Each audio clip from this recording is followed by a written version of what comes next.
성부와 성자와 성령의 이름으로 아멘. 하늘을 우러러.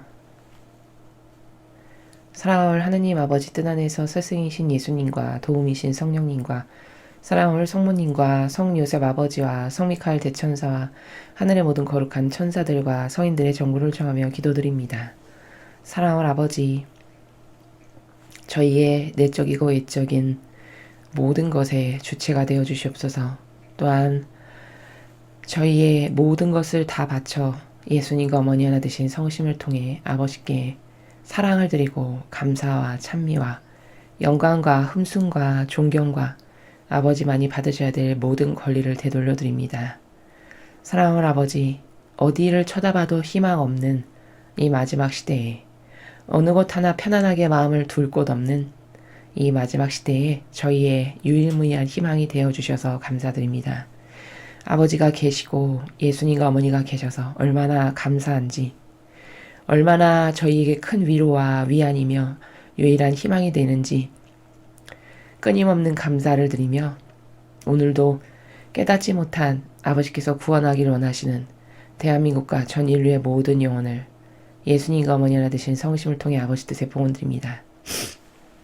아버지, 그들 모두도 진리로 하루빨리 깨어날 수 있도록 더 이상 속지 않을 수 있는 은총으로 자비를 베풀어 주시옵소서.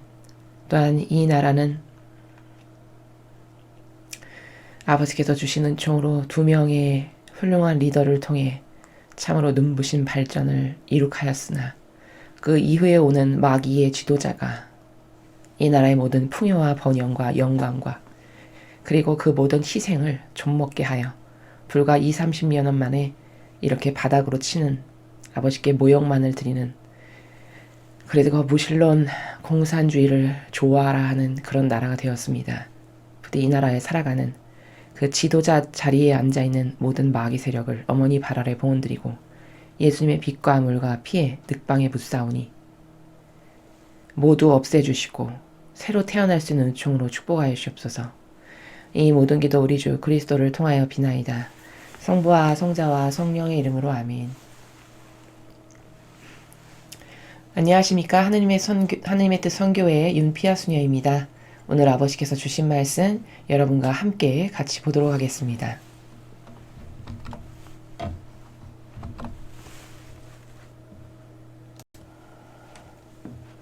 (2020년 5월 27일) 부활 제7주간 수요일입니다. 제1독서 사도행전 20장 28절에서 38절까지 말씀입니다. 그 무렵 바오로가 에페소 교회의 원로들에게 말하였다. 여러분 자신과 모든 양떼를 잘 보살피십시오. 성령께서 여러분을 양떼의 감독으로 세우시어 하느님의 교회 곧 하느님께서 주님 아드님의 피로 얻으신 교회를 돌보게 하셨습니다. 내가 떠난 뒤에 살아온 이리들이 여러분 가운데로 들어가 양떼를 해칠 것임을 나는 압니다.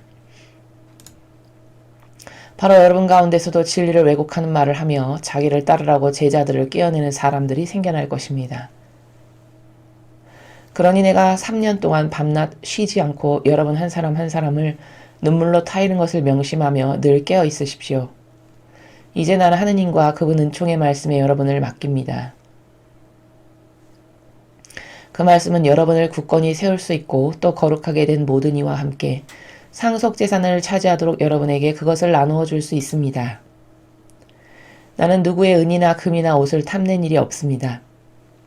나와 내 일행에게 필요한 것을 이 두 손으로 장만하였다는 사실을 여러분 자신이 잘 알고 있습니다. 나는 모든 면에서 여러분에게 본을 보였습니다. 그렇게 애써 일하며 약한 이들을 거두어주고 주는 것이 받는 것보다 더 행복하다고 친히 이르신 주 예수님의 말씀을 명심하라는 것입니다. 바오로는 이렇게 말하고 나서 무릎을 꿇고 그들과 함께 기도하였다. 그들은 모두 흐느껴 울면서 바오로의 목을 껴안고 입을 맞추었다. 다시는 자기 얼굴을 볼 수 없으리라고 한 바오로의 말에 마음이 매우 아팠던 것이다. 그들은 바오로를 배안까지 배웅하였다. 주님의 말씀입니다. 하느님 감사합니다.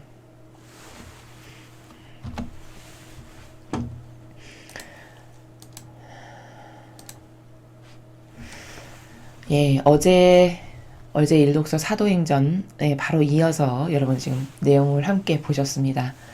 바오로 사도가 이제 이곳 에페소를 떠나서 마지막으로 이제 예루살렘에 가서 다시 복음을 선포하라고 이제 성령 하나님의 말씀을 받들어서 순종하는 마음으로 이제 그곳을 떠나려고, 여기는 마지막이 될 것을 알고 성령 하나님께서 그 영감으로 불러일으켜 주시는, 이제 다시는 여기는 못 오겠구나라는 것을 깨닫고는 최종적으로 마지막 당부에 당부를 하는 그런 장면을 여러분이 지금 함께 보셨습니다.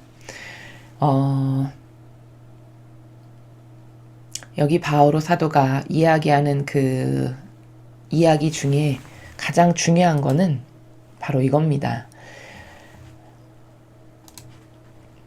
내가 떠난 뒤에 사나운 이리들이 여러분 가운데로 들어가 양떼를 해칠 것임을 나는 압니다. 이미 안대요. 알고 있대요. 어떤 위험이 이 초기 공동체, 이 초기 교회에 도사릴 건지를 다 아는 거죠. 성령 하나님께서 깨우쳐 주셔서. 그러면서 이야기하기를 바로 여러분 가운데서도 진리를 왜곡하는 말을 하며 자기를 따르라고 제자들을 깨어내는 사람들이 생겨날 것입니다. 자, 어렵게 싹을 심어서 겨우 새싹을 튀게 한 초기 공동체, 믿음도 희박하고 모든 것이 다 열악한 그 초기 공동체의 성도들이 마치 그 어린 아이를 두고 부모가 발길이 떨어지지 않는 마음으로 돌아서야만 하는 그런 심정으로 지금 격려하고 위로하고 독려하고 이런 것을 하고 있죠. 바오로 사도가. 여기 바오로 사도가 이야기하듯이 어떤 공동체도요. 수도 공동체도 그렇고 교회 공동체도 그렇고요. 나라도 마찬가지입니다. 사람이 모여서 어떤 집단을 이루는 공동체에 가장 경계해야 될 것은 뭐냐? 그것은 진리라고 하는 따라야 될 엄연히 퍼펙트한 규칙이 있는데도 불구하고 그것을 교묘하게 변질시키는 세력이 있죠. 그러니까 그것을 사람이 알도록 팍팍 변질시키면은 사람이 인식하니까 악이 들어오기가 쉽지 않을 텐데, 문제는 뭐냐면 한 공동체나 교회나 국가를 파멸시키려고 항상 악이 다양한 방법으로 공격을 하는데, 사람들이 그럴 때마다 왜 넘어가는 거냐면 그게 사람이 절대 인지하지 못할 만큼 아주 미묘하고 미소하게 조금씩 바꾸는 그런 것 가운데 침투하기 때문에 사람들이 미처 깨닫지를 못한다는 거예요. 그러니까 악도 멍청하지가 않아서요, 여러분. 이것도 영이잖아요, 영. 그렇기 때문에 사람이 누가 봐도 확연히 구별될 만큼 막 우락부락하고 막 이렇게 생긴 사람을 통해서 만약에 악이 역사한다면은 저거 좀 이상한데? 이렇게 다 누구나 경계할 수 있죠. 그렇게 어리석게 접근을 절대 안 한다는 거예요. 악은 제가 다른 복음에서도 많이 말씀드렸지만 항상 패턴이요. 특히 이 시대는 더합니다. 이 시대는 항상 악의 패턴은 뭐냐?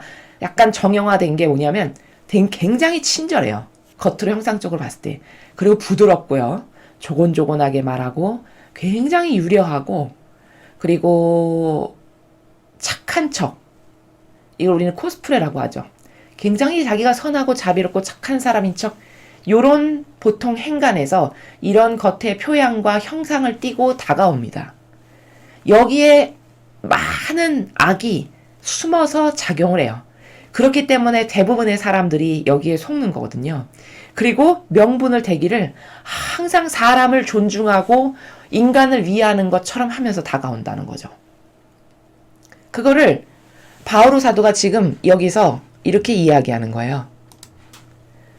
사나운 이리들이 여러분 가운데로 들어가 양떼를 해친 것을 나는 안다. 여기는 사나운 일이라고 표현했지만 이 사나운 일이라고 표현한 게 겉으로 봤을 때 일이라고 확확 드러나는 그런 게 아니라 속성이 마귀적 속성. 하느님의 교회, 그리고 이제 막 싹 틔우려고 하는 그 어린 새싹의 신자들을 비집고 들어가서 거기를 막 해치고, 그리고 혼란을 야기시키고. 어떻게 혼란을 야기시킬까요? 여기 뒤에 이렇게 써 있잖아요. 진리를 왜곡하는 말을 한다는 거예요. 그러면서 자기를 따르라고 꼬신다고 이렇게 이야기했어요. 그럼 저 진리를 왜곡하는 것도 여러분, 저 사람 진리를 왜곡하네. 이렇게 사람이 확확 알아들을 수 있게끔 왜곡하느냐? 절대 그렇지 않다는 겁니다. 여러분, 교황이 이야기하는 수많은 것이 왜 사람들이 다 속냐면 그게 인간적으로 타당하고 납득 가능하다라고 여겨지기 때문이에요. 진리를 모를 때는. 아니, 생각해 보십시오. 사람을 위하는 것 같이 항상 말을 하잖아요. 사람이 먼저다. 인본주의. 하나님도 사람을 먼저 사랑하셨다. 이렇게 이야기하면 어느 누가 어떤 따라야 될 기준과 계명도 모르고 가치 철학이 자기의 이익밖에는 좌지우지되지 못하는 이런 어리석은 사람이 듣기에는 그렇지. 사람이 가장 중요하지. 그럼 인본 당연히 사람이 중요하지. 맞는 말이네. 이렇게 생각한다고요. 여러분 동성애자를 받아들일 때도 어떤 이야기로 했죠? 동성애자들도 사람입니다. 그들의 사랑을 봐주십시오, 여러분. 이렇게 이야기했어요. 그럼 규칙과 철칙이 철저하게 진리에 근거하지 않은 사람은 그래, 다 부족하다며 사람은. 그것도 부족함의 일부분인데 그거 어떡하겠어. 끌어안아야지. 모든 사람은 다 부족한 거 아니야? 이렇게 생각한다고요.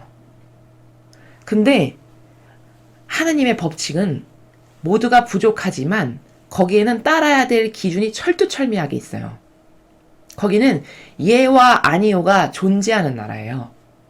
모두가 부족하지만 예라고 할 것은 그 부족한 이가 회개하고 주님을 받아들이고 수용할 때 그 대상에게는 예가 나가지만 끝끝내 자유의지로 주님을 수용하지 않고 아버지가 이렇게 살으라고 설정한 경계값을 끝끝내 받아들이지 않고 어길 때 거기는 가차없이 아니오가 나가는 이게 진리의 나라거든요.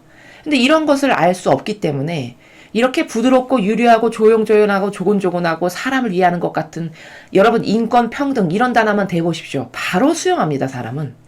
이렇기 때문에 악이 침투하기가 너무 좋은 거예요. 조금만 그냥 유려한 척하고 착한 척하고 부드럽게 말하고 친절하고 상냥하게 다가가면 모든 사람이 받아들이니까. 이러니까 지금 이 시대에 교회가 악으로 완전히 점철된 거고 이 나라도 마찬가지고 수도에도 그렇고 대부분의 공동체가 다 그렇게 악이 점령한 거거든요.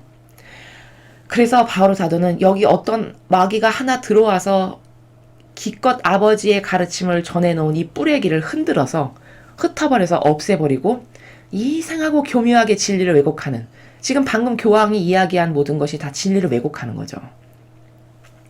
교황이 그렇게 동성애를 그 사람들도 부족한 인간이고 모든 사람은 부족한데 사랑으로 받아들여야 된다고 엄청 맞는 말 같잖아요.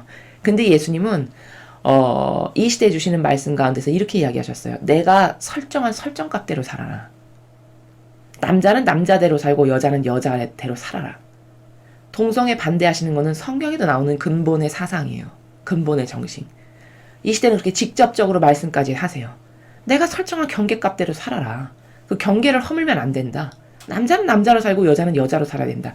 이렇게 값을 주신다고요. 근데 그런 걸 모르니까 그냥 부드럽고 유려하고 착하게만 말하면 다 맞는 말처럼 받아들여지는 이게 참 지레가신 거예요. 이렇게 진리를 왜곡하는 말을 시도 때도 없이 하지만 이렇게 밥 먹듯이 수도 없이 많이 하지만 아무도 거기에 제약을 거는 사람이 없죠. 그 정도로 신자들이 진리를 모르시고 또 그 진리를 모르게끔 교회가 가르치질 않고 왜 가르치지 않을까? 참 그 의도에 의구심이 많이 드는 거예요. 진리를 조금씩 매일 가르치면은 매일 전하면 신자들의 눈과 귀가 열려서 모든 사람이 다 선과 악을 똑바로 볼 수 있을 텐데 왜 진리를 전하지 않을까? 왜 그럴까? 무슨 의도일까? 참 심히 그 의도가 의심스러운 거예요. 그렇게 왜곡하는 말을 해대며 나를 따르라고 제자들을 깨어난 사람들이 여기 생겨날 거라고 이렇게 바오로 사도가 걱정한 바와 같이 2000년이 지나니까 지금 로마 가톨릭의 교회가 어떻게 됐습니까? 거기 진리를 왜곡하는 말을 하는 사람이 있기는커녕 아예 진리를 말하는 사람이 없어요. 어떤 사람이 예수님의 정신과 가르침과 뭔가 카리스마를 전합니까?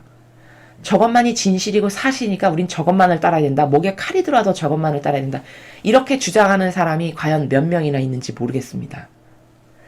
이렇게 완전히 바닥을 치는 이런 교회가 됐어요. 바오로 사도가 걱정한 것처럼. 자, 근데 저것이 굉장히 여러분 많은 마귀, 엄청나게 큰 센 마귀가 들어와서 저렇게 되는 걸로 생각하시잖아요. 절대 아닙니다. 여러분, 이 악이라는 것은요, 어떤 악 하나가 공동체에 들어와서 영향력 있는 자리에 앉잖아요. 이를테면 지도자겠죠. 이를테면 리더급이고, 이를테면 총장이고, 나라로 따지면 대통령. 이렇게 막강한 영향력을 끼칠 수 있는 그 자리에 마귀가 하나 딱 들어온다. 그래서 거기서 엄청난 영향력을 막 끼친다. 이러면 망한 거예요. 나라도 그렇고 공동체도 그렇고 수도에도 마찬가지고 교회도 마찬가지입니다. 이래서 수도의 회원회칙이라는 것은 철저히 신적이지 않은 것은 받아들이지 않도록 아예 처음부터 설정값을 딱딱 막는 이런 강력한 제도와 법이어야 해요. 절대 예수님의 정신과 어머니의 정신, 가르침, 모범과 카리스마가 아닌 사람이 총장의 자리에 앉거나 리더의 자리에 앉아서는 절대 안 되는 게 수도회의 회원 회칙, 중요한 법이라는 겁니다. 그렇게 철저하게 막아도 악이 시도 때도 없이 주님의 교회를, 주님의 공동체를 무너뜨리려고 얼마나 많이 빈번하게 다가올 텐데 그런 설정값도 하나 없이 무방비 상태로 있다? 이건 그냥 악에게 갖다 바치는 것과 마찬가지인 이런 무방비한 상태라는 것을 사람들이 잘 깨닫지 못하는 거예요. 여러분, 로마 가톨릭이 언제부터 변질됐는지 여러분 역사를 아세요? 놀라지 마십시오. 로마 가톨릭이 이미 마귀밥이 된 것은 313년, 그때부터 이미 벌써 마귀밥이 됐습니다. 이 로마 가톨릭이 12제자까지는 그나마 예수님의 정신과 가르침과 모범과 카리스마가 이어졌었어요. 직접 가르침을 받았던 그 12제자까지는 예수님의 정신과 가르침과 모범과 카리스마를 전하려고 애썼고 그들은 모두 주님의 정신으로 살려고 일평생을 노력해서 대부분의 제자들이 다 순교하는 이런 열매를 맺었죠. 그래서 그 바오로 사도나 12제자까지는 주님의 이 정신이 계승이 됐으나 그 이후부터 계승이 못 됐어요. 끊어졌습니다. 그게 왜 그러냐? 로마라고 하는 제국과 손을 잡으면서 그때부터 마귀가 이 교회를 장악한 거예요. 여러분, 이 과거 중세 시대에 이 가톨릭은 로마라고 하는 거대 제국 앞에서 이제 이 로마는 이 나라를 잘 다스리려고 하다 보니까 자기네 나라에 속한 사람들이 그리스도교 신자가 많은 것을 알게 됐어요. 근데 참 다스리기가 그렇게 신자가 많은데 다스리기가 골치 아프잖아요. 그러니까 이 정치적으로 어떻게 머리를 쓴 거냐면 내가 국교로 받아들이면 되겠구나. 이렇게 해서 국교로 받아들여요. 그러면 그 황제가 국교로 받아들인 그 황제가 신심이 뛰어나거나 진리가 멋있어서 나도 그걸 좀 따라야지. 우리나라는 그 정신으로 살아야 돼. 모든 거 다 폐기해. 법 다 폐기해. 예수님의 정신으로 모든 법을 다시 씁시다. 그걸로 새로 태어납시다. 이렇게 해서 받아들인 게 아니에요. 이건 철저히 정치적 계략과 책략으로서 자기가 통치를 쉽게 하기 위해서 당근처럼 하나 던진 겁니다. 그래. 국교를 받아들여 줄게. 내 말 잘 듣고 복종하고 잘 살아. 이렇게 해서 로마라는 거대한 제국과 그리스도교가 함께 손을 잡으면서 국교로 받아들여서 손을 잡으면서 그때부터 타협이 일어나기 시작을 해요. 그래서 이미 로마 가톨릭은 어느 때부터 마귀가 점령하고 집어삼키기 시작한 거냐면 그렇게 국교로 받아들여서 정치적 타협을 위해서 정치적으로 잘 다스리기 위해서 국교로 승인을 하면서부터 벌써 그때부터 로마 제국의 입김과 영향력이 들어가기 시작해요. 그러면서 타협의 길을 걷게 되는 겁니다. 그러니 지금 수천 년이 무려 2000여 년 가까운 시간이 지난 거죠. 그렇게 타협의 길을 걸은 지가. 그러니 여기에 온전하고 상한 것이 몇 개가 남아있겠습니까? 여러분, 타협을 하지 않고 그렇게 꼿꼿하게 살려고 일평생을 애썼던 예수님과 12제자에게도 끊임없이 마귀가 다가오는데 그렇게 옹벽을 치면서 어떻게든지 아버지 뜻만을 이루기를 갈망했던 그 12제자들과 예수님의 이 공동체에도 수시로 마귀가 끼어들어가지고 어떻게 해서든지 그걸 고꾸러뜨리려고 애를 쓰는데 이렇게 타협의 문을 활짝 열고 손을 잡으니 얼마나 마귀가 들어와서 활개를 치겠어요. 그래서 여러분이 중세시대 역사를 찾아보시면 아시겠지만 로마 가톨릭의 교황이 황제에 버금가는 엄청난 권력을 휘둘렀던 과거의 막강한 파워를 여러분도 다 아실 겁니다. 그렇게 하면서 거기에 신적인 정신이라는 것은 없어진 지 오래된 거예요. 무조건 힘의 싸움, 어떻게 하면 내가 더 황제보다 더 세고 더 높은 지위에서 쥐락펴락할 수 있을까? 이런 기싸움, 힘의 싸움 이런 것이 있었지 거기에 정신세계, 주님의 가르침, 정신, 모범, 카리스마 이것을 계승하려고 하는 그 어떤 신적인 것도 더 이상 존재하지 않았다. 그것이 이제 썩고 썩어서 드디어 2000여 년이 지나다 보니까 이제는 신적인 것은커녕 완전히 인간적인 것이 이 가톨릭이라고 하는 주님의 그리스도교로 출발을 했지만 그리스도의 정신은 하나도 남아있지 않은 인간의 뜻이 다스리는 교회로 완전히 변질된 거다라는 겁니다. 역사적으로 살펴보면 다 납득이 가능하고 추론 가능하고 입증 가능한 그런 결과들이에요. 이래서 어떤 단체에, 어떤 공동체에, 특히 종교의 이 교회에 수장이 어떤 사람이 앉는가는 엄청 중요해요. 그 사람이 모든 결정권을 다 갖고 있기 때문에 그 사람이 마귀의 정신으로 가득한데 무엇을 결정하는 결정권자다? 그러면 그 교회는 끝난 거예요. 수도에도 마찬가지입니다. 나라도 마찬가지예요. 여러분, 일루미나티라는 집단이 있어요. 이 일루미나티라는 집단은 전 세계에 거의 대부분의 경제력을 줬다 폈다 할 수 있는 막강한 돈을 가지고 있는 거대 집단입니다. 그리고 이제 일루미나티라는 집단이 전 세계 어느 곳도 파고들지 않은 세력이 없을 만큼 막강한 세력을 가진, 그러나 눈에 드러나지 않은 그림자 정부라고 하는 그 지하 세계에서 자기네들끼리 암암리 움직이는 이런 조직이에요. 이런 비밀 조직인데 우리는 이것을 딥스테이트라고도 부릅니다.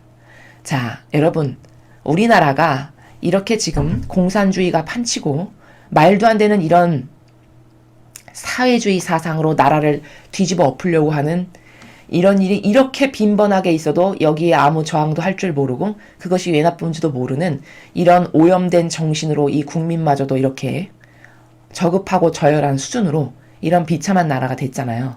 이런 나라가 된 근원적인 시초, 그게 설은 많이 있어요. 언제부터 대한민국이 일루미나티에 먹혔다라는 설이 굉장히 다양한데 가장 이 근현대사의 관점으로 입각해 봤을 때 타당한 게 뭐냐면, 여러분 놀라지 마십시오. 언제부터 이 나라가 망가지기 시작했냐면 IMF 아시죠? IMF.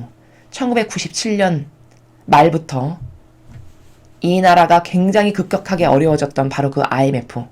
그 IMF 시절에 일루미나티가 이 나라를 집어먹은 게 이 나라가 지금까지 그 영향력 아래에서 살아갈 수밖에 없는 그 시초에 악의 문을 개방한 게 누구냐? 그게 바로 김대중 씨입니다. 이건 제 말이 아니에요. 제 설도 아니고, 제가 그 분야의 박사도 아니고, 제가 그 분야에 정통한 것도 아니고, 저는 모든 데이터를 취합하고 공부해서 여러분께 전해드리는 것 뿐입니다. 믿고 안 믿으시는 건 여러분의 자유예요. 저는 그냥 제가 객관화된 그 근거 자료에 입각해서 학습한 것을 여러분께 전달해드리는 거예요. 여러분, 김대중 씨가 98년 2월 달에 대통령에 취임하게 됩니다. 그 사람이 대통령에 취임하는데 공교롭게도 그때 우리나라가 IMF가 터졌어요. 근데 이 IMF가 터지면서 우리나라는 그때 무엇을 했냐? 엄청나게 많은 기업과 은행 이런 것을 외국 자본이 유입할 수 있도록 팔아넘긴 것도 엄청 많고요. 외국 자본을 받아들인 것도 굉장히 많았습니다.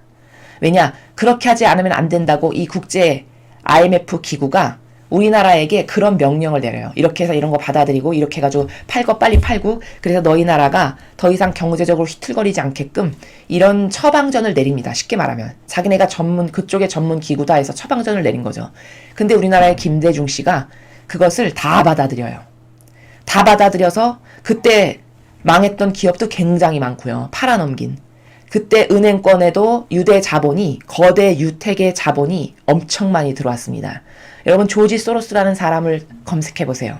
그 사람이 대표적으로 우리나라에까지 왔었어요. 그래서 그런 투자가들을 받아들이고 이런 것을 마치 구세주를 받아들이는 것처럼, 그 당시에 우리나라 신문과 모든 사설은 구세주가 마치 와서 우리나라를 구해주는 것처럼 이렇게 쇼를 하면서 거짓 언론과 정보를 퍼뜨려가면서 우리나라는 IMF의 이런 여파에서 굉장히 성공적이고 모범적인 사례로 탈출하는 국가인 것처럼 이렇게 쇼를 하고 온갖 거짓으로 도배된 이런 뉴스와 공표를 해요. 모든 언론 매체에서. 근데 사실은 그게 뭐냐? 국가의 모든 근간이 되는 기간 산업과 이런 은행 같은 것은 굉장히 중요한 국가의 기본 자산이거든요. 그런데 여기에 그런 유택의 이 일루미나티들의 자본을 다 받아들여가지고 엄청 많은 기업을 그때 팔았고, 은행권에도 그 유대계 자본이 다 들어오게끔 허락을 해가지고, 여러분 지금도 우리나라 은행에 자본금을 따져보면요 70%가 외국계 자본이에요. 근데 여러분 잘 살펴보십시오. 잘 사는 나라 선진국 그 어떤 나라도 50% 이상을 외국 자본이 차지하게끔 절대 하지 않습니다. 다 방어를 해요. 이건 뭘까? 까딱 잘못해서 외국인이 어떻게 손만 쓰면 우리나라 은행은 다 없이 다 줄도산하고 넘어간다는 얘기죠. 50% 이상으로 이미 잠식했으니까. 이런 일을 다 누가 한 거냐? 이게 김대중 씨가 한 거예요. 그 사람이 왜 그런 것을 했을까요? 왜 그렇게 했을지는 여러분이 한번 잘 생각해 보시기 바랍니다.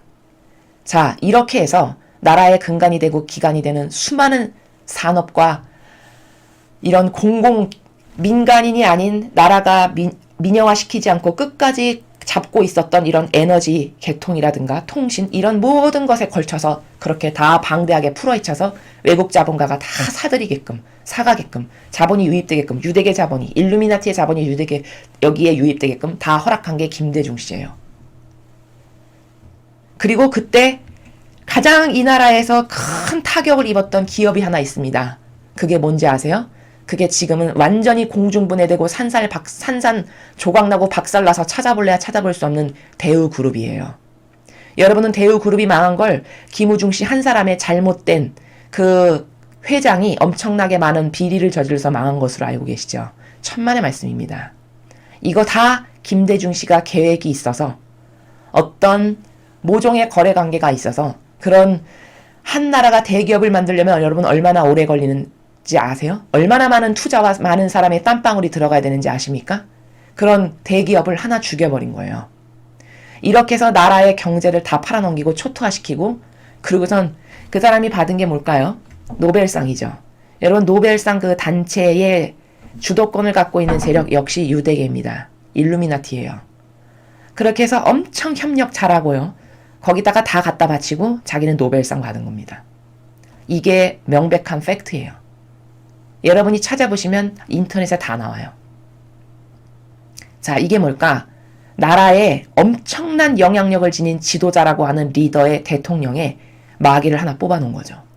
이렇게 해서 그 마귀로 인해서 이 나라가 망하게 된 근간이 벌써 97년부터 좀먹기 시작해서 오늘날에 이르고 있다라는 거예요.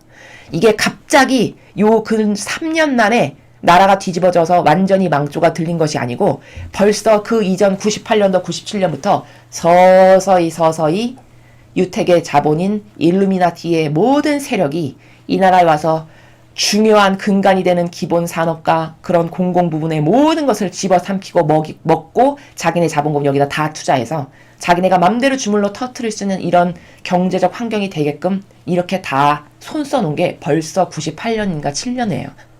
벌써 20여 년이 지났죠. 그렇게 돼서 서서히 이 나라의 모든 경제적인 것이 잠식되어 가기 시작한 거예요. 그래서 오늘날에 이르고 있는 겁니다. 정치적 사상에 이르기까지. 그럼 여러분 여기서도 뭘 알 수 있을까요? 마귀 하나 잘못 받아들이면 완전히 망한다는 거예요. 이래서 선거가 중요한 거고 투표가 매우 중요한 겁니다. 이래서 지력이 떨어지는 18세 미만이 선거를 하게끔 민주당이 왜 원할까요? 왜 그거를 원한다고 생각하세요?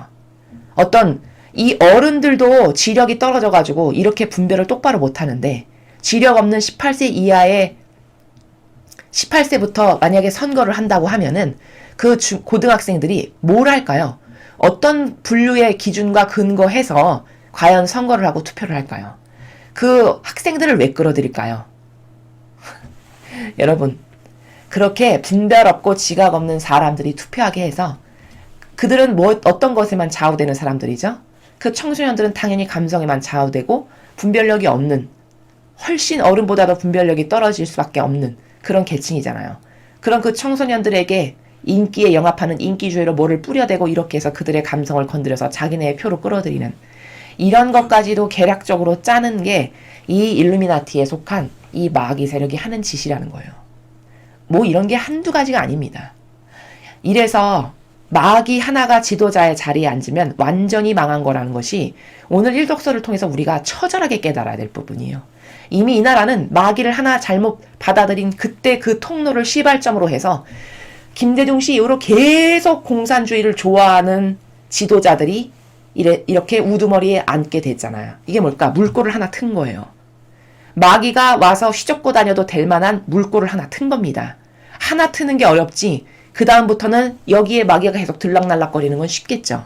이 사람이 터놓은 수많은 이 마귀가 좋아할 만한 떡밥 때문에 이제 그 다음부터 노무현 씨도 당선되고 이렇게 사회주의를 좋아하는 무신론의 빨갱이 정신의 고무적인 이 사람들이 계속 정권을 잡고 있는 것이죠.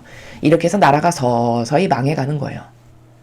이런 것에 대한 경각심도 없고 분별력도 없고 이 교회는 이런 것을 가르쳐야 되는데 맨날 주님의 거룩한 제단에서 이상한 정치 얘기, 자기 학교 다녔을 때 무슨 유학생 때 얘기, 그리고 교묘한 철학자나 갖다 놓고 얘기하고 사변적 지식 이런 것만 얘기하니 얼마나 이 주님의 교회가 망할 대로 망한 교회인지 여러분 아시겠습니까? 우리나라가 5공화국 때까지는 어떻게 해서든지 자립하고 외국에 의존하지 않으려고 철저히 노력했던 그런 지도자인 박정희 대통령 덕분에 그 외국계 자본이 들어올 수가 없었어요. 우리나라를 공격하고 침투해서 먹을 수가 없었습니다. 정확히 박정희 대통령이 살아계실 때까지는 그래서 원자력도 만들고 다 그렇게 한 거예요. 우리가 자급자족해야 된다. 새마을운동의 모토가 뭡니까? 자조가 들어가잖아요. 거기. 어떻게 해서든지 내가 먹고 살 것은 내가 스스로 해결할 수 있는 자국민이 되자. 이게 그분의 마인드였어요. 그분의 정신세계의 투철한 가치관이었습니다. 그분이 왜 핵무기까지도 만들려고 했을까? 그 정도로 남의 나라가 감히 넘볼 수 없을 만큼 굉장히 막강하고 강력하고 자립이 완벽하게 될 수 있는 강대국이 되기를 그토록 염원하고 갈망하셨기 때문에 그런 많은 것을 대비하셨던 거예요. 이렇게 자립하고 자주적으로 국방도 해낼 수 있는 이런 나라를 만들기를 그토록 갈망해서 많은 것을 털을 닦아놨는데 이 마귀가 하나 딱 들어와가지고 해놓은 이 짓거리 때문에 지금 우리나라가 이 지경이 된 거라는 거예요. 여러분 같은 시기에 우리나라만 IMF 걸린 거 아니거든요. 말레이시아라는 나라 찾아보세요. 말레이시아라는 나라도 우리랑 똑같은 위기가 찾아왔어요. 근데 거기 수상은 말레이시아의 4대 수상인데요. 거기 수상은 이게 일루미나트라고 하는 유대계 거대 자본이 아시아를 지금 침투해서 아시아가 사실적으로 그렇게 살기가 어렵고 경제적으로 힘든 것도 아닌데 자기네가 와서 잡아먹으려고 하는 계략이라는 걸 정확히 알았어요. 그 사람은. 그래서 철저히 거부합니다. 아주 처절하리만큼 철저히 거부해요. 그리고 더 방어적이고 더 강력한 자기네 나라가 자급자족할 수 있는 이런 강력한 정책을 취해버려요. 역반대적으로. 이래서 외국으로부터는 엄청나게 공격을 받고 맨날 욕먹고 이렇게 했습니다. 근데도 그거를 절대 포기하지 않았어요. 그 노선을. 그래서 마침내 말레이시아가 그 IMF를 이겨내요. 그 훌륭한 수상, 리더 하나의 정신이 올바르다 보니까 그 사람의 말에 믿고 따르고 함께해서 결국은 이겨냅니다. 극복해내요. 그래서 우리나라 같이 이렇게 70%가 외국인 자본의 존목인 은행 이런 거 절대 용납하지 않고 다 자기네가 방어해내요.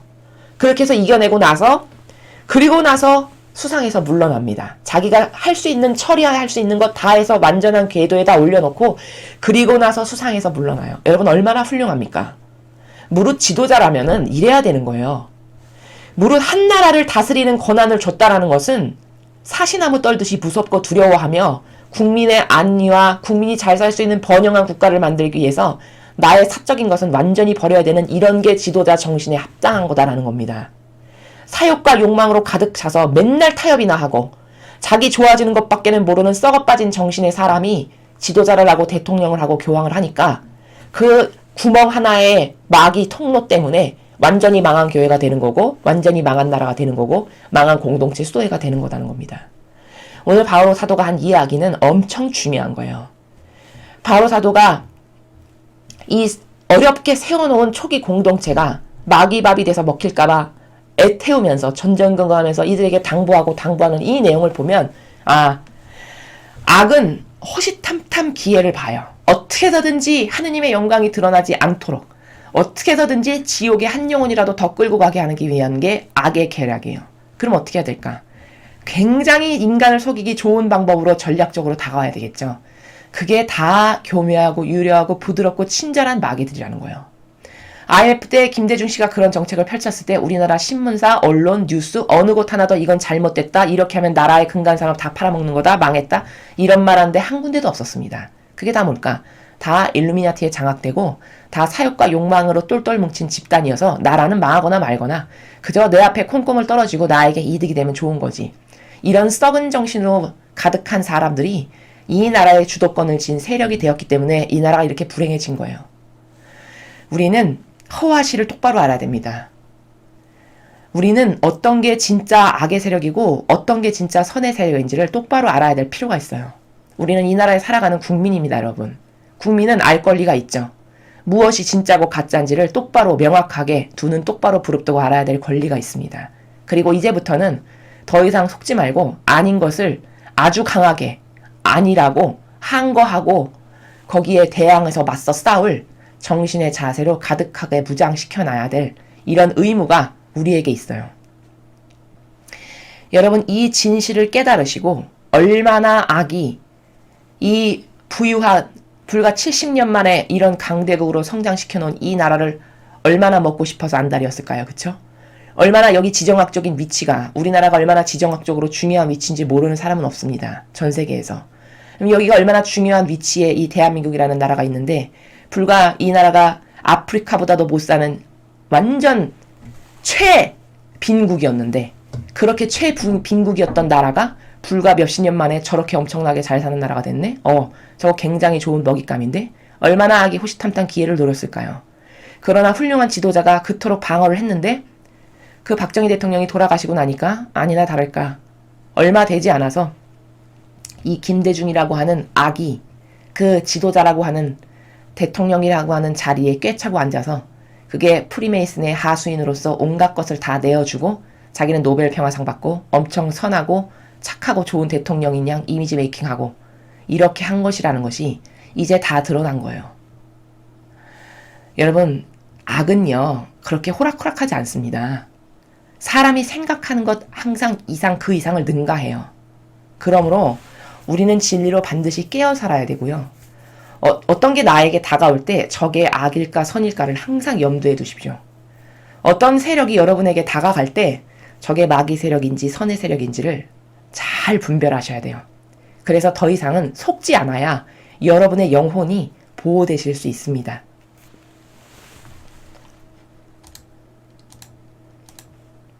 자, 그럼 오늘 복음을 함께 보시겠습니다.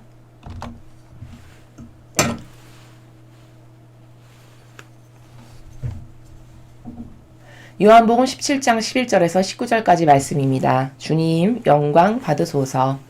그때 예수님께서 하늘을 향하여 눈을 들어 기도하셨다. 거룩하신 아버지, 아버지께서 저에게 주신 이름으로 이들을 지키시어 이들도 우리처럼 하나가 되게 해주십시오. 저는 이들과 함께 있는 동안 아버지께서 저에게 주신 이름으로 이들을 지켰습니다. 제가 그렇게 이들을 보호하여 성경 말씀이 이루어지려고 멸망하도록 정해진 자 말고는 아무도 멸망하지 않았습니다. 이제 저는 아버지께 갑니다. 제가 세상에 있으면서 이런 말씀을 드리는 이유는 이들이 속으로 저의 기쁨을 충만히 누리게 하려는 것입니다. 저는 이들에게 아버지의 말씀을 주었는데 세상은 이들을 미워하였습니다. 제가 세상에 속하지 않은 것처럼 이들도 세상에 속하지 않기 때문입니다. 이들을 세상에서 데려가시라고 비는 것이 아니라 이들을 악에서 지켜주십사고 빕니다. 제가 세상에 속하지 않은 것처럼 이들도 세상에 속하지 않습니다. 이들을 진리로 거룩하게 해주십시오. 아버지의 말씀이 진리입니다. 아버지께서 저를 세상에 보내신 것처럼 저도 이들을 세상에 보냈습니다. 그리고 저는 이들을 위하여 저 자신을 거룩하게 합니다. 이들도 진리로 거룩해지게 하려는 것입니다. 주님의 말씀입니다. 그리스도님 찬미합니다.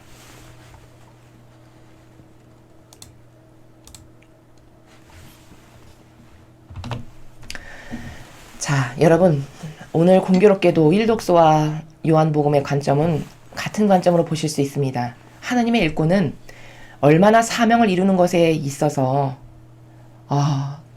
그 사명을 지켜나가고 그 양들을 보호하는 것에 있어서 철두철미 않고 처절할 만큼 아버지께 의탁하고 맡겨드리고 그것을 보호하는 데 충직해야 되는가, 그 정신을 볼 수 있죠.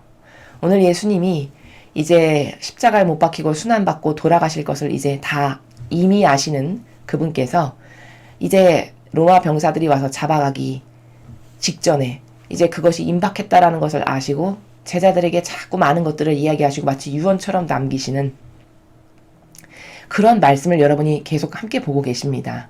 자, 오늘은 하늘을 향하여 눈을 들어 기도하시는데 기도의 내용이 구구절절이 다 남겨진 양들인 12제자를 아버지께 맡겨드리고 보호해달라고 지켜달라고 말씀드리는 내용이에요. 일독서 바오로 사도도 그렇죠. 그들을 그저 격려하고 북돋고 어떻게 해서든지 그들이 마귀밥이 되지 않도록 지켜내려고 이런 세력이 다가올 거니까 조심하라고 경각심을 가지라고 일깨우는 일을 하고 있어요. 하느님의 일꾼이라면은 이런 마인드가 기본이 돼야 되는 거예요, 여러분. 이 정신이 기본이지 않은 사람은 하느님의 일을 하면 사실 안 됩니다. 그건 그 영혼에게도 불행한 일이에요. 왜냐? 하느님의 집에 와서 예수님과 같이 살지 못할 바에는 그게 지옥으로 가는 직행일 텐데 뭐하러 하느님의 집에 와서 예수님처럼 살지도 못할 건데 자기 사욕과 욕망을 채울 건데 왜 하느님의 집에 와서 사욕과 욕망을 채웁니까? 그럼 지옥 가는 직행버스를 타는 건데 차라리 세상에서 자기가 노동해서 자기 힘으로 돈 벌어서 자기가 그렇게 원하는 거 해먹고 살지 왜 주님의 집에 와서 도둑질을 하냐는 거죠. 그게 자기 영혼에 얼마나 해가 되는지를 모르는 거예요. 그들이. 그 정도로 어리석은 거죠. 아니 세상에서 죄를 지어도 무서운 판에 하느님의 집에 들어와서 감히 주님의 제단 위에서 주님이 뻔히 바라보시는 그 주님의 집에 와서 사기를 치고 자기의 사욕과 욕망을 채운다? 이게 얼마나 무서운 형벌이 기다리고 있는지를 모르는 거예요. 그 정도로 아예 악으로 완전히 영이 가로막힌 거죠. 성경에 이렇게 구구절절히 맨날 이러면은 뜨거운 불 속에 유황에 집어 던져진다라고 이렇게 구구절절히 말씀하신데도 불구하고 그게 무섭지도 않은지 이 주님의 집에 와서 신자의 그 수많은 노력, 희생, 공들여서 와서 봉사하는 그 모든 희생과 에너지와 봉헌하는 이 모든 것을 헛되게 낭비하잖아요. 그렇게 해서 지옥 갈 일을 굳이 자기가 하는 거예요. 성경에 그렇게 많은 경고에도 불구하고 얼마나 이게 어리석은 겁니까? 여기 오늘 예수님의 정신세계를 보세요. 자신을 위한 건 하나도 없어요. 자신이 뭐 당장 잡혀가서 십자가에 못 박혀서 돌아가실 거잖아요. 근데 아버지 어떻게 그러실 수가 있어요? 저는 이제 좀 있으면 못 박혀서 5천 몇백 대 맞고 저를 좀 도와주세요. 이런 거 하나도 없죠. 이런 징징거리는 이런 나라 하나도 찾아볼 수가 없어요. 오로지 사명 위한 걱정. 그리고 남겨진 이 제자들 나도 없는데 얘네들이 마귀밥 되면 어떡하나. 얘네들이 나를 위해서 아버지를 위한 사명을 잘 수행해야 될 텐데 오로지 그 두 가지밖에 없으세요. 여기 보이는 정신이 그쵸? 오로지 사명이 잘 유지되는 거. 그리고 이들이 마귀밥 되지 않고 잡혀먹지 않고 잘 아버지의 뜻을 수행할 수 있도록 봉헌드리고 기도드리는 것. 이거 두 개밖에 보이지가 않잖아요. 그럼 나는 예수님을 사랑해서 아버지 일을 향하려고 왔어요. 그럼 최소 기본의 의지가 속의지가 기본 정신이 이 정신과 의지여야 된다는 거예요. 그렇게 기본으로 이 의지와 정신을 갖고 살아도 부족함이 투성인데 기본적인 이런 의지와 정신도 없는데 여기서 산다? 이건 엄청난 지뢰밭이에요. 인간적인 것을 갖고서는 이런 올바른 근성과 의지도 없이 주님의 집에 와서 산다? 엄청 불행한 겁니다. 차라리 세상에서 하고 싶은 걸 마음껏 하고 사는 게 1000배 더 나아요. 그 정도로 불행한 거예요. 그걸 모르는 거죠. 자, 오늘 예수님의 정신세계를 보니까 거룩하신 아버지께서 저에게 주신 이름으로 이들을 지키시어 이들도 우리처럼 하나가 되게 해주십시오. 이들이라고 하면 제자들을 말씀하시는 거죠. 이 제자들이 아버지와 저처럼 아버지와 저는 뗄래야 뗄 수 없는 관계인 거 아시죠, 아버지? 저는 아버지 뜻에 완전히 용해된 그런 아들인 거 아시죠? 저는 제 뜻으로는 이 지상에서 아무것도 안 한 거 아버지 너무 잘 아시죠? 이렇게 아버지하고 제가 하나 된 것처럼 이들도 아버지와 저처럼 아버지랑 하나 될 수 있게 우리랑 하나 될 수 있게 해주세요. 이걸 먼저 말씀드리고 있습니다. 하나 되는 게 이렇게 중요한 거예요. 여러분, 진리와 하나 되느냐 마귀와 하나 되느냐 엄청 중요한 겁니다. 첫 번째로 하시는 말씀이 아버지 우리처럼 얘들도 하나 되게 해주세요. 이게 첫 번째 기도셨어요. 그럼 여러분 선의 세력과 여러분이 하나 되시는 게 얼마나 중요할까요? 여러분이 마귀 세력이 아닌 주님의 진리 거룩한 하느님의 뜻 이 거룩한 사랑이라고 하는 이 진실의 나라 참된 진실과 진리로 가득한 게 참된 진실과 사실로 가득한 게 진리인데 이 진리 하나 되는 게 그럼 얼마나 중요할까요? 말할 수 없이 중요한 거예요. 특히 이 시대에는. 저는 이들과 함께 있는 동안 아버지께서 저에게 주신 이름으로 이들을 지켰습니다. 아버지께서 저에게 주신 이름이라는 건 뭘까? 예수님이 받으신 사명. 아버지 저에게 주신 사명으로 이들을 보호했습니다. 지켰습니다. 그리고 아버지 뜻 안에서 양육했어요. 가르쳤습니다. 이런 이야기시죠? 제가 그렇게 이들을 보호하여 성경 말씀이 이루어지려고 멸망하도록 정해진 자 말고는 아무도 멸망하지 않았습니다. 제가 이 12명의 제자 중 이제 11명이 됐네요. 가룟 유다는 배신했으니까. 이 아버지께서 손수 보내주신 이 11명의 제자들을 저에게 주신 사명으로 보호하고 가르치고 지켜서 이 양들을 제가 잘 돌봐서 성경 말씀이 이루어지기 위해서 멸망하도록 정해진 자가 누굽니까? 가룟 유다죠. 결국은 스승인 예수님을 팔아넘겼잖아요. 그저 그 음전 그 몇십 냥에 그렇게 해서 팔아넘겨서 스스로 지옥으로 가기를 그렇게 원했던 자기의 자유의지가 선택한 거죠. 그렇게 한 자 말고는 아무도 멸망하지 않았습니다. 이렇게 아버지께 보고를 드리고 계시죠. 이제 전 아버지께 갑니다. 이제 고난받고 순환당하시고 돌아가시면 부활하시면 아버지께 가시는 거죠. 제가 세상에 있으면서 이런 말씀을 드리는 이유는 이들이 속으로 저의 기쁨을 충만히 누리게 하려는 것입니다. 아버지, 제가 이 지상에 아직 있으면서 이런 구구절절히 이런 말씀을 다 드리는 이유는 이 제자들이 이제 제가 없고 나면은 아버지께 이런 구구절절히 보고 드리면서 말씀드렸던 이런 모든 것들이 문득문득 이들이 깨닫게 해서 발견하면서 아, 그때 예수님이 이런 말씀하셨는데 그게 이런 뜻이구나. 진짜 이루어졌구나. 이렇게 그들이 깨닫고 발견하게 해서 기쁨을 충만히 누릴 수 있도록 아, 그때 이렇게 미리 예언하셨는데 그때 이런 일이 있었는데 우리에게 이런 말씀을 하셨는데 그게 진짜로 이루어졌구나. 진짜 메시아셨어. 그리스도가 맞으셔. 이렇게 해서 그 기쁨이 얘네들에게 충만해지게 하려고 제가 이런 말씀을 다 드리는 겁니다. 이렇게 고백을 하고 계세요.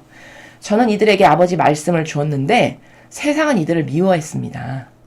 제가 세상에 속하지 않은 것처럼 이들도 세상에 속하지 않기 때문입니다. 자, 14절을 보면은 정확히 세력이라는 게 존재하는 걸 여러분 아시겠죠? 이 제자들은 반드시 분명히 예수님께 속한 선의 세력이죠.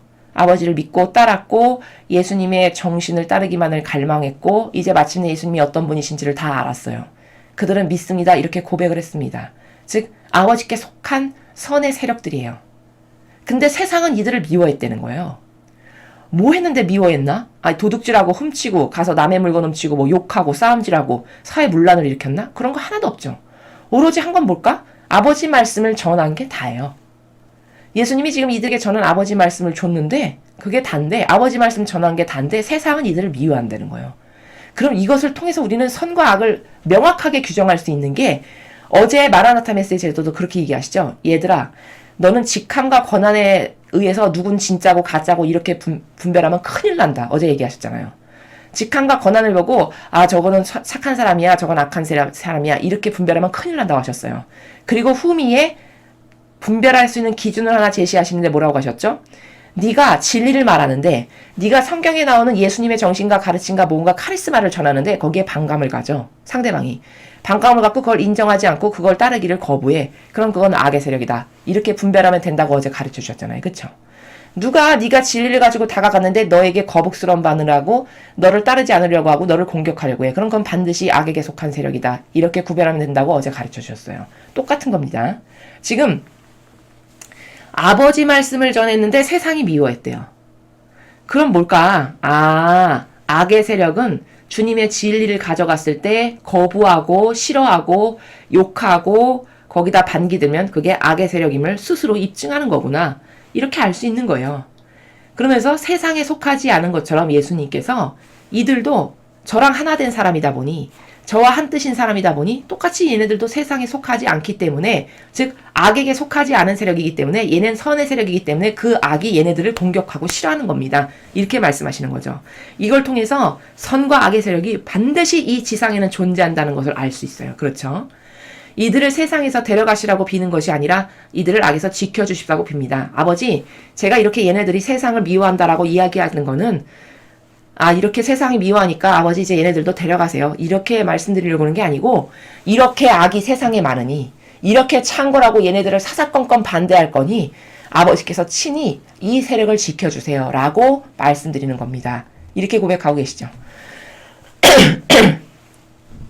제가 세상에 속하지 않은 것처럼 이들도 세상에 속하지 않습니다. 자, 14절, 16절을 보면은 여러분, 선인지 악인지 잘 모르겠는 중간은 없어요. 명확하게 구분이 돼요. 선인가 악인가. 사람은 두 개 중에 하나에만 속할 수 있지, 가운데 이건가 저건가 긴가민가 내가 편리에 따라서 이렇게 돼 이거는 엄밀히 말하면 마귀예요. 중도입니다. 저는 기회주의자입니다 라고 얘기하는 거예요. 사실은 그런 말을 자기가 안 할 뿐이지, 저는 중도예요. 지혜로운 중도. 아니 무슨 보수면 보수고 뭐 진보면 진보지, 중도 보수 뭐 이런 단어가 있더라고요. 그거는 마귀가 써놓는 행간의 단어의 나라예요. 중도라는 것은 사실 이렇게 말해야죠. 정직하게. 저는 어느 게 나에게 이익이 되는가 기회를 받다가 어느 때건 이렇게 아무 때나 갈 수 있는 기회주의자예요. 이걸 중도라고 얘기하는 거예요. 그래서 선 아니면 악이지 가운데는 없습니다. 이 나라는. 천상의 나라는 그래요. 그래서 여기 예수님이 세상에 속하지 않은 것처럼 이들도 세상에 속하지 않습니다. 즉 속하느냐 안 속하느냐 두 가지밖에 없어요. 너가 마귀에게 속할 거냐 나에게 속할 거냐 정해라. 네가 선에게 속할 건가 아니면 악에게 속할 건가, 둘 중에 하나를 정해라. 이런 거지, 이것도 아니고 저것도 아니고 가운데. 이것은 사실은 저는 마귀예요. 이렇게 이야기하는 게 정직하다라는 겁니다. 이들을 진리로 거룩하게 해주십시오. 아버지 말씀이 진리입니다. 자, 아버지의 말씀, 하느님의 뜻, 그 진리로 이들을 거룩하게 해달라는 건 뭘까? 이들이 그 진리만을 따르고 거기에 완전히 용해되고 그 진리만이 내가 따를 유일무이한 기준입니다. 다른 제 거는 다 버리겠습니다. 제 자아와 제 정신과 제 선과 제 가치관은 저는 안 따릅니다. 이렇게 그 진리에 완전히 용해되게 해서 그래서 거룩하게 해주십시오. 이렇게 말하는 겁니다. 여러분, 인간은 어느 누구도 절대 거룩해질 수 없어요. 교황이 거룩하다? 무류하다? 여러분, 인간이 무류할 수 없습니다. 그거 크나큰 오류예요. 인간은 오류 없는 사람 단 한 명도 없습니다. 지구상에서. 아무리 훌륭한 성인 군자도 오류 없는 사람은 없어요. 인간이 거룩해질 수 있는 방법은 딱 하나예요. 하느님 아버지와 완전히 하나됨으로써 거룩해질 수 있는 것이지, 자기 혼자 잘나고 똑똑하고 대단히 영성이 깊어서 절대 거룩해질 수 없어요. 그건 마귀가 여러분을 속이는 거라는 겁니다. 여기 예수님이 진리로 거룩하게 해달라고 하시는 말씀도 뭐냐면, 얘네들이 진리만을 오로지 따르겠습니다라고 자기 건 다 버려서 자기의 자아와 인성과 자아적이고 육적인 이런 모든 것, 기호적인 것, 이런 건 다 버리고 이것만이 제가 따를 기준입니다라고 해서 완전히 이 진리의 세계에 자기를 버리고 용해시켜서 그래서 아버지와 하나됨으로써 거룩하게 되는, 바로 그것을 이야기하는 겁니다. 아버지께서 저를 세상에 보내신 것처럼 저도 이들을 세상에 보냈습니다. 아버지가 저를 보내셔서 사명을 주셨고 그 사명을 가지고 수행하거라 해서 세상에 파견하신 것처럼 저도 똑같이 아버지가 하신 것처럼 똑같이 이들을, 저의 이 정신세계를 계승하고 이어서 아버지 뜻을 똑바로 수행할 수 있도록 세상에 보냅니다. 아버지와 똑같이. 저는 아버지가 하신 것만을 하니까요. 이런 말씀이시죠. 그리고 저는 이들을 위하여 저 자신을 거룩하게 합니다. 이들도 진리로 거룩해지게 하려는 것입니다. 아버지, 제가 아버지의 뜻만을 따르면서 아버지와 완전히 하나 되고 용해돼서 거룩하게 됩니다. 예수님마저도 그렇게 되시는 거예요. 예수님마저도 아버지의 뜻과 완전히 하나 됨으로써 저를 거룩하게 합니다. 그러니 이들도 제가 이렇게 아버지와 하나 돼서 완전히 거룩해지는 것처럼 이들도 아버지와 그리고 저와 하나 돼서 거룩해질 수 있도록 도와주세요. 이런 말씀을 하시는 겁니다. 자, 오늘 일독서와 복음은 순전히 하느님의 일을 하는 일꾼의 올바른 정신세계를 여러분은 함께 보셨습니다. 어떤 정신세계가 과연 하느님 일꾼의 올바른 정신세계인가? 그것은 맡겨진 양들을 위해서 완전히 내 목숨을 내어놓는 이런 정신, 그리고 주님의 사명만을 걱정하는, 그게 잘 보존되고 유지 존속될 수 있도록 마귀가 침범하지 못하도록 끊임없이 아버지께 맡겨드리며 보호하시는 것, 기도드리는 것을 여러분 보셨죠? 이렇게 사명을 수행하는 리더라는 것은 정신이, 근본 마인드가 이래야 된다는 겁니다. 이렇지 않고서는 절대 그 공동체 혹은 그 교회, 그 나라, 그 수도에 지켜질 수 없어요. 이런 정신으로 근본적으로 의지가 무장되고 이런 정신이 절대성과 유일성으로 칼날같이 날카롭고 예리하게 서 있는 이런 사람만이 한 수도의, 한 교회, 한 나라의 대표요 지도자요 리더가 되어야 됩니다. 여러분, 앞으로 지도자를 뽑으실 때 얼마나 여러분의 한 표 한 표가 중요한지를 잘 생각하셔야 돼요. 여러분은 앞으로 지도자를 뽑으실 때 저 사람이 주님의 진리를 따를 수 있는 선의 세력인지 아니면 사욕과 욕망으로 가득한 그런 마귀의 세력인지를 잘 보고 분별하고 뽑으셨으면 좋겠습니다. 또한 한 가정 공동체도 마찬가지예요. 거기에 리더인 아버지가 그 가장이 어떤 정신으로 고무적이고 무장되어야 되는가? 그 가장이 자기를 철저히 배제하고 오로지 가족 구성원만을 위해서 그리고 하느님의 영광이 드러나기 위해서 항상 희생하는 가정이다. 그럼 그 가정은 화목할 수밖에 없습니다. 그 리더인 아버지 자체가 희생을 하기 때문에 구성원들이 그 희생하는 모습을 보고 자신들도 희생하게 되고요. 그 희생하는 모습을 보고 어떤 정신이 올바른 건지를 깨달을 수 있게 돼서 그래서 똘똘 뭉쳐서 아버지 뜻 안에서 단결하고 합심하고 서로가 배려하고 이래서 그 가족 구성원들이 잘 살 수밖에 없고 화목할 수밖에 없게 되는 이런 것이기 때문에 가정이건 나라건 교회건 수도회건 어느 곳이건 지도자를 이런 정신이 아닌 사람을 뽑는다. 그건 엄청 불행한 겁니다. 그 다른 나라의 교훈, 우리나라의 과거 훌륭했었던 리더, 그 대통령의 정신을 왜 훌륭한지를 똑바로 깨닫고 앞으로 우리가 두 번 다시 이런 실패를 안 하려면 나는 어떤 정신으로 무장된 리더를 뽑아야 될 것인가에 대한 확고부동한 신념이 여러분 마음과 정신 안에 새겨지시는 하루 되셨으면 좋겠습니다. 이상으로 2020년 5월 27일 부활 제7주간 수요일 복음회설을 마치겠습니다. 감사합니다.